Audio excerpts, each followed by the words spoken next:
So after reading What is Epistemology and some of the other readings associated with this class and just the general concept that's going on, all I can say after reading that to Keith DeRose and other people who spend how many countless hours negotiating the nature of reality, what we know, how we know it, and then basically tearing it all down by some rash, skeptical view, is basically who cares? Who cares what we know or how we know or what we're capable of knowing? I mean, the fact that we know, the fact that reality is, I mean, shouldn't that just be enough at this point?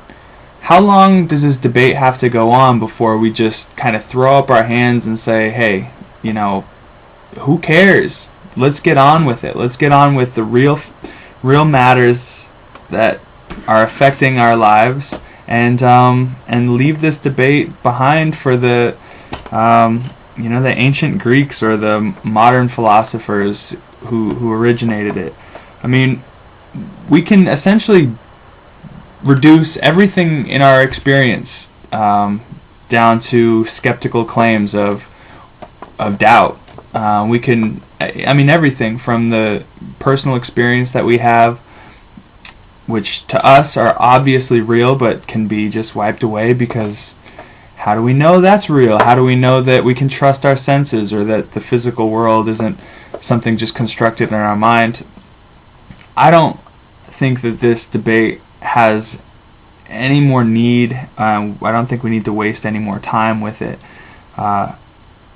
What that requires, I guess, at that point is to just move forward with a sense of a faith of some kind. I mean, whether we acknowledge it or not, we base our lives on faith, especially when considered in the context of this epistemological worldview. I mean, everything's a faith. The way we live our lives, the way we've constructed our society. Look at mathematics, easy example, something that we take as the most solid foundation for science and the real world, something that we can nail down and pin down and say, this we know for sure. Even that is based on faith claims that one is one and that will always be, when added to itself, two. The claims and the notions that we've built our entire world on are mere conceptions that we've used and terms that we've come to create a world and create an understanding. And that's where I think we need to go with this debate. What do we know in that realm? What do we know about the so-called facts of life that we so wholeheartedly grab and seem to dictate our lives? Well, as we know, facts over time are reduced. They're proved or they're disproved mostly. What we've taken as a past truth 100 years ago today is much more we could say evolved, but I want to say refined understanding of that truth, right? And this is sort of how things go on multifold all around us. There will constantly be a debate of what is real. There's even in the sciences, as we looked at the website into the scientific method.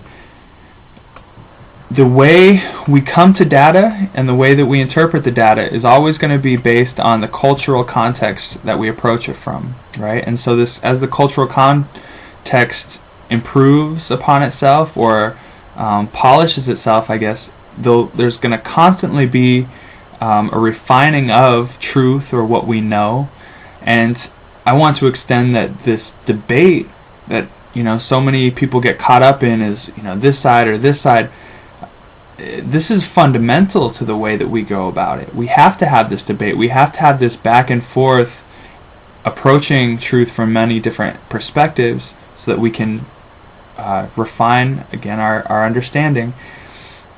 Truth will always be questioned. There's nothing, I think, that we'll ever be able to say, yes, we know this for sure, and that's a good thing. That will keep us growing, keep us moving, and despite the fact that there's not anything tangible that we can ever put down in stone as this, like I said before, there's always going to be a faith required in that.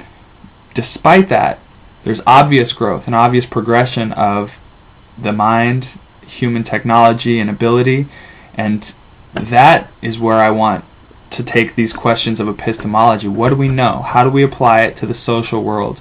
How can we say what we know for sure in the world now, which leaves how many millions of people starving a year, and gross imbalances in monetary disbursement around the world, or resources, or all the types of exploitation and injustices that occur. How can we refine that truth, refine the way that we understand the world, what is, so that we can create a world that works for everyone? That is my quest, and these are my thoughts on what is epistemology.